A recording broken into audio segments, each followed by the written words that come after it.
말씀드린 대로 우리 이 말씀에는 별명이 붙어 있습니다.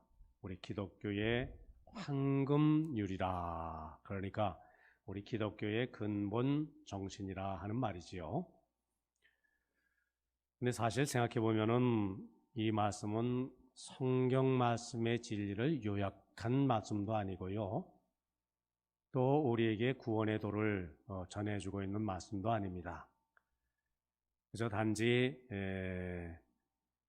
사랑의 실천 원리를 제공하는 그저 말씀인 것이지요. 그래서 우리가 이 말씀을 우리 기독교의 중심 사상이다 이렇게 말해서는 바른 그런 말이라고 우리가 할 수가 없습니다. 그러나 또 우리가 기억하고 실천해야 할 중요한 말씀이지요. 자, 예수님 우리에게 오직 하나의 계명을 주셨습니다. 그 하나의 계명이 뭐죠? 사랑의 계명입니다. 너희는 서로 사랑하라. 새 계명을 주노니 서로 사랑하라. 내가 너희를 사랑한 것 같이 너희도 서로 사랑하라. 너희가 서로 사랑하면은 이로써 모든 사람이 너희가 내 제자인 줄 알리라. 요한복음 13장 34절 35절의 말씀이지요. 자, 이 사랑의 구체적인 실천 방법이 무엇이겠는가? 그것이 바로 오늘 본문 말씀이라는 그런 말씀입니다. 그것은 너희가 남에게 대접을 받고자 하는 대로 너희도 남을 대접하는 길이다. 그렇게 해석을 할 수가 있습니다. 사람이 살아가는 모습을 산울림에 비유하고 있지 않습니까? 산울림. 자, 내가 산에 들어갔습니다. 높은 산에 올라갔습니다. 그래서 소리를 지릅니다. 나는 내가 싫어 소리를 지릅니다. 그럼 산에서 그 소리가 멀리 전파되어서 다시 산에 부딪혀서 나에게 어떻게 돌아오죠? 나는 내가 싫어 그러면은 싫어 이렇게 에코 울림이 나한테 돌아옵니다. 나는 너를 사랑해 소리 지르면 어떻게 됩니까? 사랑해 이렇게 또 산울림이 또 나에게 되돌아오지요. 그래서 우리 인간관계가 그렇다는 것을 보여주는 아주 실제적인 그런 비유, 사실입니다. 내가 남을 대접해 주면은 그 대접이 나에게로 되돌아옵니다. 남을 성공시키기 위해서 힘쓰면 그 노력이 나에게 되돌아오고요. 남을 행복하게 해주면 나도 행복해집니다. 자, 그럼 반대로 남을 비판하는 사람, 자기도 비판을 받게 되어 있습니다. 남을 정죄하면은 역시나 정죄를 당하지요. 남을 미워하고 중요하면은 내 자신이 남의 미움 또 증오의 대상이 될 수가 있습니다. 이렇게 우리 인간관계는 상대적이다 하는 것을 생각하게 되죠. 어느 경영학 교재를 보면은요, 두뇌나 기술의 훈련, 그것은 그 사람의 성공 요인의 10%에 불과하지만, 그러나 뛰어난 대인관계는 성공의 85%가 된다. 그런 내용이 있습니다. 또 이런 통계도 있어요. 회사의 중견 간부 중에 해고당한 사람을 보면은 그 해고당한 사람들의 그 원인을 보면은 대인 관계에서 오는 그 실패의 그 원인이 직무 수행에 실패해서 오는 원인보다 배나 된다고 합니다. 일을 잘못해서 쫓겨나는 경우, 그 경우보다 다른 사람을 대하는 관계에 실패해서 오는 경우 훨씬 더 많다는 것이죠. 배까지도 된다는 것입니다. 그만큼 사람이 살아가는데 가장 중요한 것은 남과의 어떤 관계를 유지하며 사는가, 그게 핵심이라는 얘기지요. 우리 성경 말씀도 그래요. 로마서 12장 18절 말씀, 어찌 보면 우리 교회 표에 해당하는 말씀입니다. 할 수 있거든 너희로서는 뭐라고요? 모든 사람과, 예전 성경, 평화하라. 모든 사람으로 더불어 평화하라. 히브리서 12장 14절 말씀, 모든 사람과 더불어 화평함과 그리고 거룩함을 쫓으라. 이것이 없이는 아무도 주를 보지 못하리라. 그렇게 가르치고 있습니다. 다른 사람과 화평하지 않고는 우리가 주님을 바라볼 수 없다. 아무리 믿음 좋다 해도 다른 사람과 평화를 이루지 못하면 그 믿음 사실은 가짜 믿음이다. 그 얘기지요. 자, 그리고 오늘 본문 말씀, 예수님, 남에게 대접을 받고자 하는 대로 너희도 남을 대접하라. 자, 이 말씀을 공동번역으로 보면요, 이렇게 돼 있어요. 너희는 남에게 바라는 대로 남에게 해 주어라.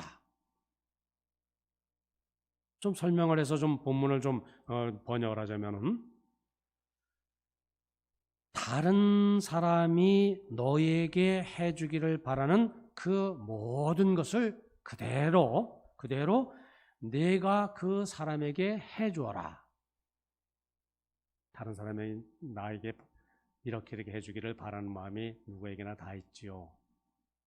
그렇게 대해주기를, 그렇게 해주기를, 그렇게 알아주기를. 그러면 너도 그 사람을 그렇게 대하고 알아주고 대접해라.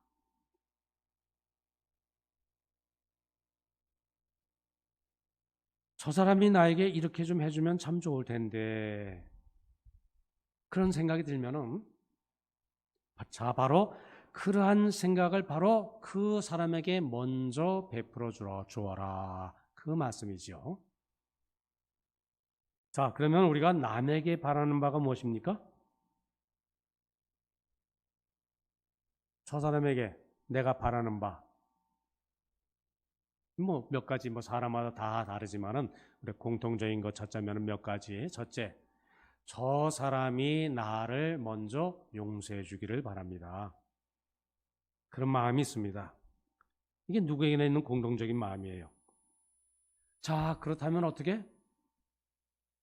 내가 먼저 저 사람을, 다른 사람을 용서해 주어라. 사람이 허물이 없는 사람이 없습니다. 아무리 뭐 성품이 좋고요, 아무리 뭐 인격이 이렇게 뛰어나 보여도요, 가만히 들여다보면 사람 다 약점이 있죠, 부족함이 있죠, 허물이 있습니다. 그러면 어떻게 알아? 다른 사람이 나의 허물을 드러내놓고 그것을 비방하고 그것을 소위 말하는 대로 까발리고, 그것이 아니라 나의 부족함, 허물을 덮어주기를 바란다고 한다면, 그러면 어떻게?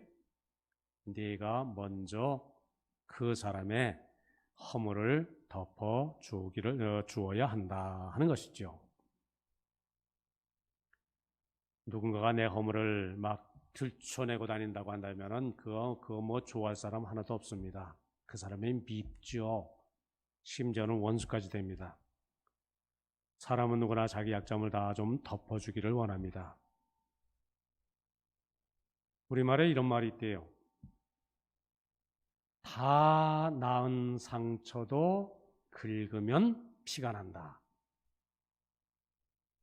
참 재밌는 말이지요. 그러니까 우리는 남의 상처에 대해서 이거 자꾸 좀 덮어주고요.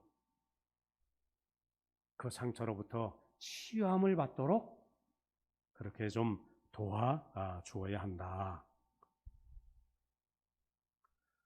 또 사람들에게는 내가 가진 변변치 않은 그 장점, 뭐 별거 아니더라도 이것 좀 다른 사람이 나 좀 알아주고 다른 사람이 그것을 좀 칭찬해 주기를 바라는 그 마음이 다 있지요. 남으로부터 인정을 받고 싶어하는 본능, 참 소중한 것입니다. 조그만 것이라도 좀 남에게 좀 이렇게 좀 나타내고자 하는 것이 우리 모두의 마음이지요. 내가 그런 마음이 있다고 한다면 상대방은 안 그렇겠습니까? 나에게 그런 본능이 있다고 한다면 저 사람은 그런 본능이 없겠습니까? 우리는 상대방이 원한다면 인색하지 말고 좀 칭찬해 주는 일, 이것에 좀 힘써야 할 것입니다. 우리는 대체로 보면은 좀 뭔가 좀 칭찬에 좀 인색해요. 뭐 저를 봐도 그렇고요. 우리 이 동양의 유교적인 관습이 좀 그런 게 있는 것 같아요. 이렇게 좀 겸손하라. 뭐 그래서 그런지 자꾸 이렇게 자기 자신을 표현을 안 하고 상대방에 대한 칭찬, 뭐 그것도 뭐 이렇게 잘 표현을 잘 안 하고요. 제 친구 하나는 지금도 그래요. 지금도 자기 아버지에 대해서 세상 떠나셨어요. 그런데도 그 섭섭한 마음을 한 번씩 이렇게 그냥 툭툭 던집니다. 국민학교 때, 이제는 초등학교죠. 5학년 때, 그때는 이제 중학교 가려면은 시험을 봤습니다. 그러니까 1, 2, 3학년 아주 뭐 형편이 없었는데 5학년 때 정말 열심히 공부해서 7등을 했대요. 반에서. 자랑스럽게 그 성적표를 딱 가지고 아버지 앞에 보이니까 성적표를 휙 던지면서, 야, 이것도 성적표라고 그래? 가져왔냐? 그래서 섭섭해서 울었다는 거지요. 다음 시험에는 3등을 했습니다. 이제는 좀 칭찬을 좀 받겠거니. 아버지가 뭐라고 말씀하셨을까요? 야, 이 녀석아. 그래, 3등이 뭐냐, 3등이. 1등을 해야지. 정말 열심히 해가지고 정말 그 다음번에 1등 했습니다. 칭찬을 받을 줄 알고 그냥 기뻐서 성적표를 갖다 드렸더니, 야, 너만 1등 하냐? 누구도 1등하고 누구도 1등 했는데. 정말 이렇게 맥빠지게 말씀하셨다고 뭐 지금도 이렇게 가끔 그렇게 좀 섭섭해하는 그 말을 합니다. 사람은 누구나 다 그렇지요. 좀 자랑스러워하고요. 자신을 좀 이렇게 좀 드러내고자 할 그러한 때가 있습니다. 그럴 때 그것 흉보고요. 그것 뭐 뒤에서 또 별것도 아닌 게 잘나지도 못한 게 잘난 척한다. 뭐 이렇게 우리가 좀 그런 나의 그 태도, 그 자세를 좀 버리고 말이죠. 좀 기분 좋아할 때는 좀 그 기분에 좀 맞춰 주어서 칭찬해 주는 것. 네, 참 쉽지는 않아요. 근데 곰곰이 생각해 보면 그것이 남을 대접하는 일이지요. 남에게 대접을 받고자 하는 대로 너희도 남을 대접하라. 뭐 어려운 거, 뭐 대단한 대접이 아니라 상대방의 사람됨, 인격 자체를 존중히 여기고 대접하는 것. 아마 그게 가장 본질적, 가장 중요하면서도 근데 가장 또 힘든 일이 아니겠는가. 그런 생각이 듭니다. 슬픔은 나누면 어떻게 된다고요? 반이 되고, 기쁨은 나누면 어떻게 된다고요? 해가 된다. 그 말이죠.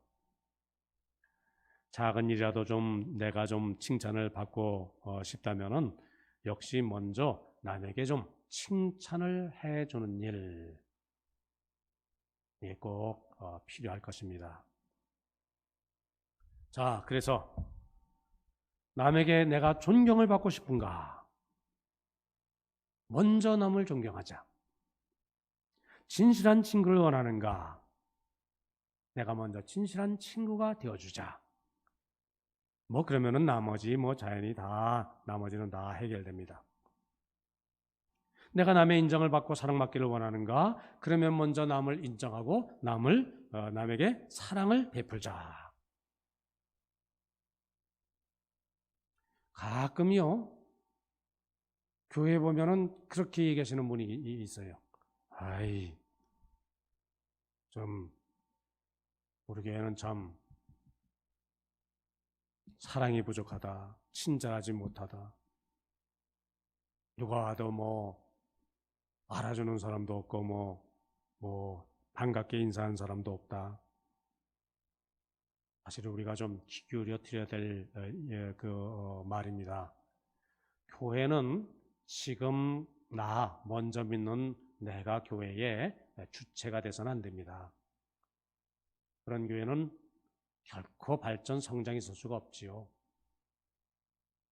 교회에 첫 발을 들여놓는 분이 교회의 주체가 되도록 나는 그것을 돕는 사람이다.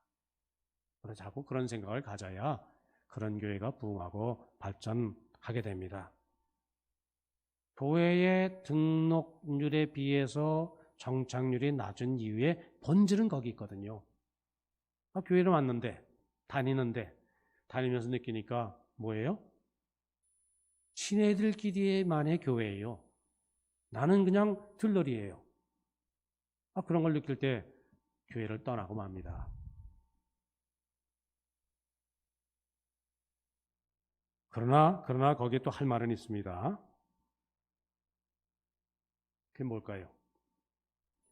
교회에서는 인사할 사람이 따로 있고 인사받을 사람이 따로 있습니까? 그 질문을 해야지요. 누구는 인사하고 누구는 인사받습니까? 친절한 교회란 따로 있는 것이 아니지요. 그러니까 내가 먼저 인사하고요. 내가 먼저 친절을 베풀고요. 그렇게 대접을 받고자 하는 대로 먼저 남을 대접하는 교회. 대접을 받고 싶어하는 마음을 돌려서 대접하는 마음을 갖고 신앙생활하는 교회. 그죠? 그 교회가 행복한 교회, 행복한 성도겠지요. 그것은 사실은 내 자신을 부정하는 겁니다.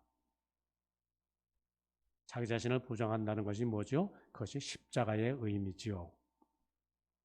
여기에 그리스도인의 생명이 있고요. 그래서 자꾸 어떤 마음? 대접받고 싶어하는 마음을 끊고 그 마음으로 남을 대접하며 살기에 힘쓰는 것. 우리가 신앙생활을 오래 하면은 그런 유혹에 빠집니다. 그게 바로 바리새인이 되는 지름길이지요. 내가 이만한 직분자인데 나를 몰라봐?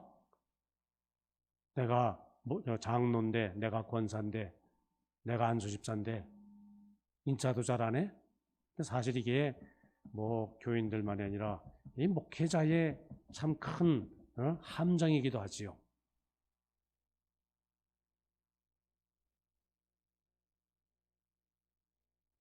대접받고 싶어하는 마음을 끊어버리고 그 마음으로 먼저 대접하기를 힘쓰는 것.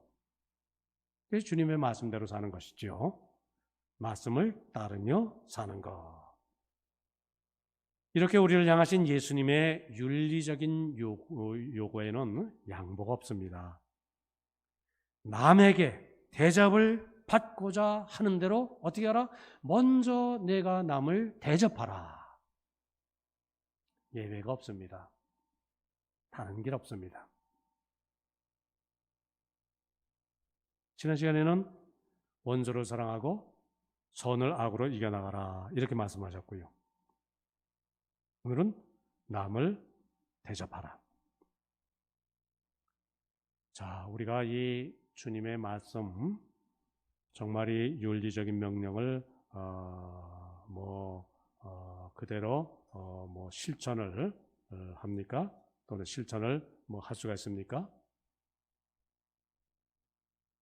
때로 우리가 그렇게 살기가 쉽지가 않습니다. 때로는 그렇게 살면은 손해를 봅니다. 그러면서도 우리가 이 주님의 명령을 실천하며 살기에 우리가 힘써야지요.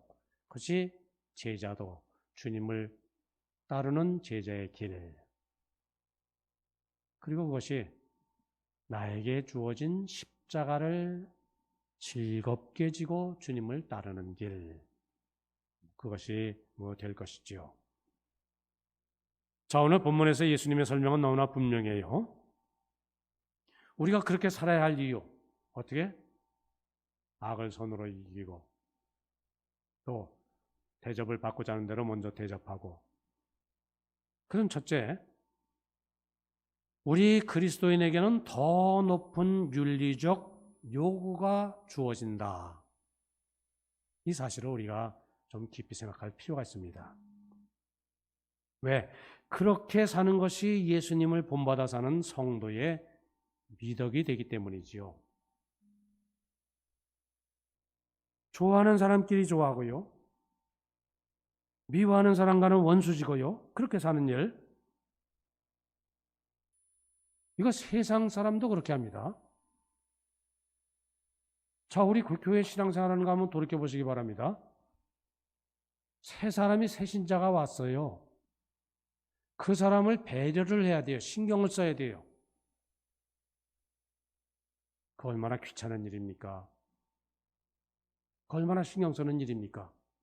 그냥 우리끼리 말이죠. 우리끼리, 가까운 사람끼리, 우리 개원들끼리, 우리 맨날 다니는 사람들끼리 이렇게 하면 생활에 불편함이 없어요. 새로운 사람, 낯선 분, 한 사람이 들어오므로 말미암아 이 아기자기한 공동체, 이게 참 깨지고 말이죠. 그거 좀 마음 쓰는 일 참 번거롭고 말이죠.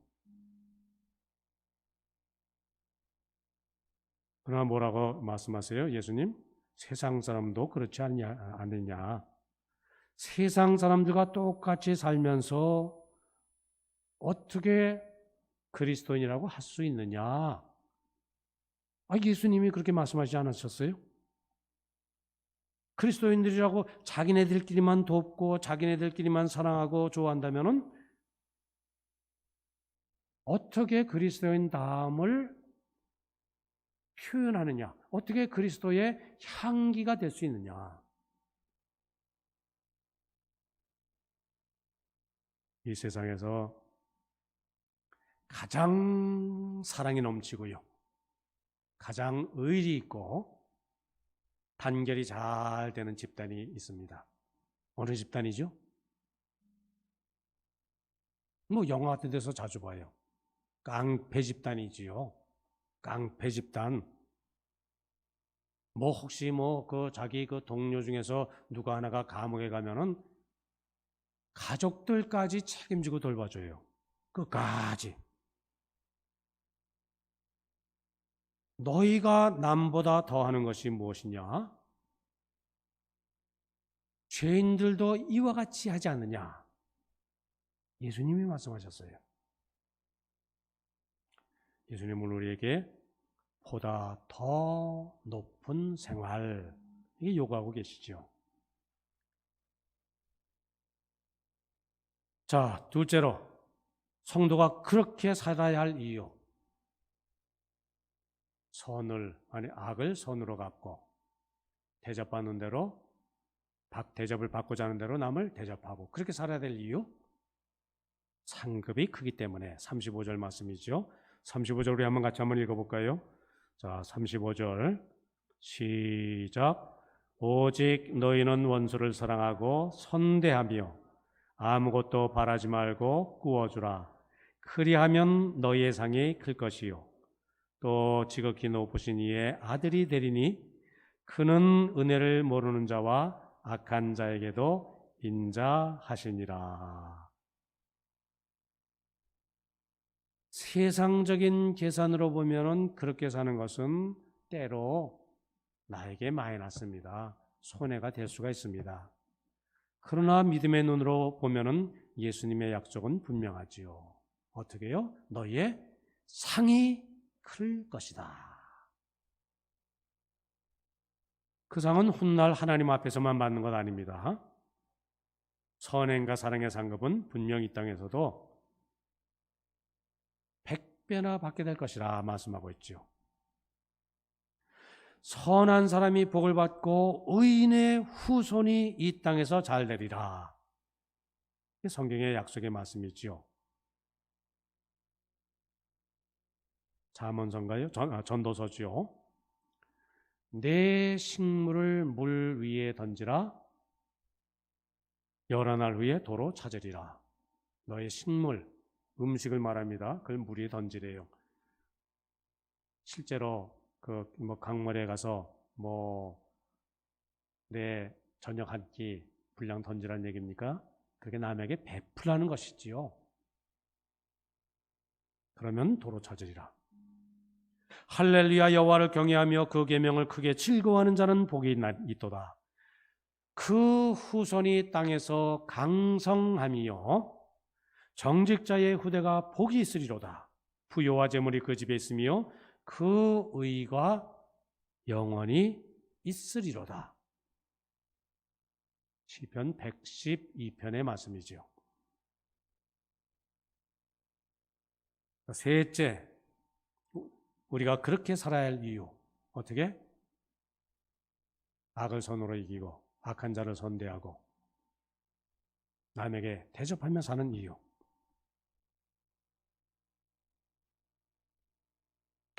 조금 전에 읽은 35절 하반절에 있는 말씀이에요.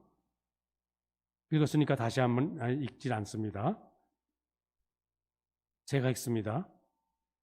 또 그죠? 중간 또 그 말씀이 있습니다. 또 지극히 높으신 이의 아들이 되리니 그는 은혜를 모르는 자와 악한 자에게도 인자하시니라. 은혜를 모르는 자와 악한 자에게까지도 인자하신 그 하나님, 참으로 그 사랑의 그 하나님의 그 은혜를 모르고 악하기만 했던 바로 우리를 인내로 사랑하시고 자비를 베푸셔서 우리를 지극히 높으신 하나님의 아들로, 그러니까 하나님의 자녀로 우리를 삼아주셨지요. 근데 자녀는 어떻게 살아야죠? 자녀는 부모님을 닮습니다. 자녀는 부모님을 배웁니다. 아버지를 닮지 않은 자녀, 어찌 보면 자식이 아니에요. 자녀는 건강도 닮죠, 그죠? 외모도 닮지요. 성품도 닮습니다. 성격도 닮습니다. 자녀는 부모님을 이렇게 닮게 마련입니다. 우리 하나님 아버지는 어떤 분? 사랑의 하나님. 그러면 그 하나님의 사랑을 받은 자녀된 우리는 어떻게? 사랑의 하나님을 마땅히 닮아서 사랑의 사람으로 살기에 힘써야 하지요. 그래서 어떻게? 남에게 대접을 받는 대로 나도 남을 대접하며 살기에 힘쓰고 선으로 악을 이기고 원수까지 사랑하기에 힘쓰는 우리가 되어야 할 줄 믿습니다. 왜 그래야 된다고요? 하나님께서 원수된 나까지도 사랑하셔서 나를 자녀로 삼아주셨기 때문에 자녀된 나는 아버지 되신 하나님을 본받아 살아야 하기 때문에 오늘 예수님의 주신 말씀 기억하면서 우리 또 말씀대로 믿고 말씀대로 살게 힘쓰시는 우리 성도님 다 되시기를 바랍니다.